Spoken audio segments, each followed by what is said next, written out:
Hello, my name is Josh Schmitz, and I was assigned problem number 65 out of section 1.4. Problem asked for us to find the time of death of a victim.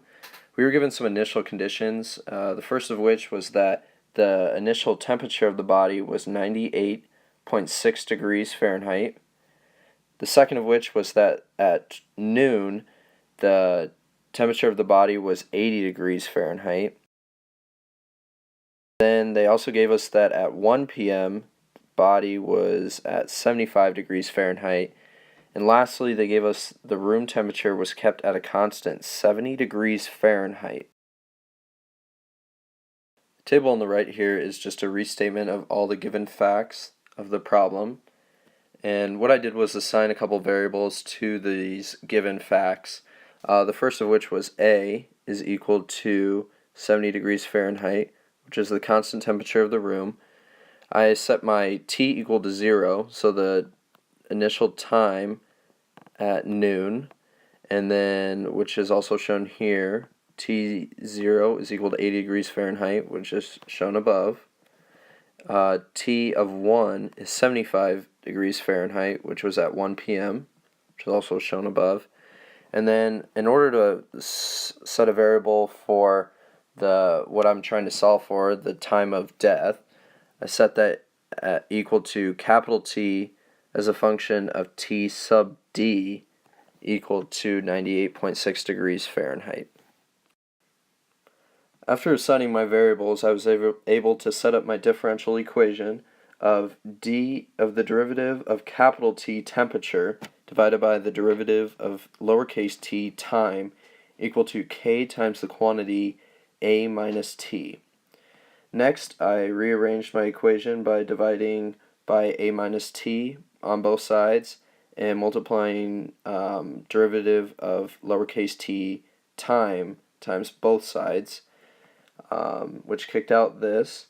And then next, I took the integral of both sides, which produced this, the negative natural log of the quantity a minus t equals kt plus an arbitrary constant c.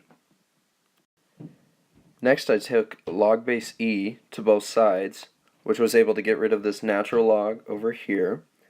And what this gave me was a minus t is equal to e to the negative t kt plus c. And I rewrote e to the negative kt plus c as b e to the negative kt. Next, I was able to plug in some known information from above of a is equal to 70 degrees Fahrenheit, and for a here, which was rewritten as this right here, t is equal to 70 minus be to the negative kt. And then I went about plugging in my t of 0 into this general equation here. So I plugged in my t of 0, and since t is equal to 0, it got rid of this e to the negative kt above, so I was just left with 70 minus b. And then t is equal to 0, given above, is 80 degrees Fahrenheit, which can be plugged in here. And then once you plug in those two, and you can solve for b is equal to negative 10. Now that we had solved the b value, we could plug that back into the general equation that we had set up down here. So t is equal to 70 plus 10e to the negative kt. Then we were able to use the information from 1 p.m. of t of 1 is equal to 75 degrees and plug that into this new equation here. And so we plugged in t of 1, and t, lowercase t, we plugged in 1, so we can just write that as negative k. And then t of 1 was that 75 degrees Fahrenheit, which we could write here. And then we went about solving for k.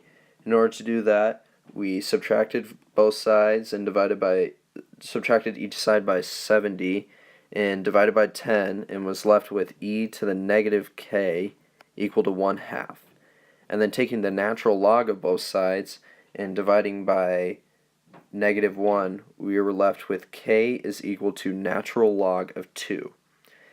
Using that, we could plug that back into the general equation that we had solved before in order to set up t of lowercase t is equal to 70 plus 10 e to the negative t natural log of 2.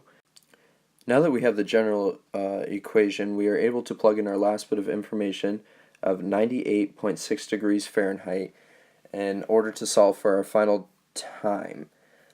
So we plug that in for t right there, and we get 98.6 is equal to 70 plus 10 times 2 to the negative t. Subtracting 70 and dividing by 10 on both sides, we're left with 2.36 is equal to 2 to the negative t. Doing the natural log of both sides and dividing each side, we are left with t is equal to negative 1.5 hours. Now it's just a matter of subtracting that 1.5 hours from our time zero of 12 p.m. in order to get 10:29 a.m., our final answer.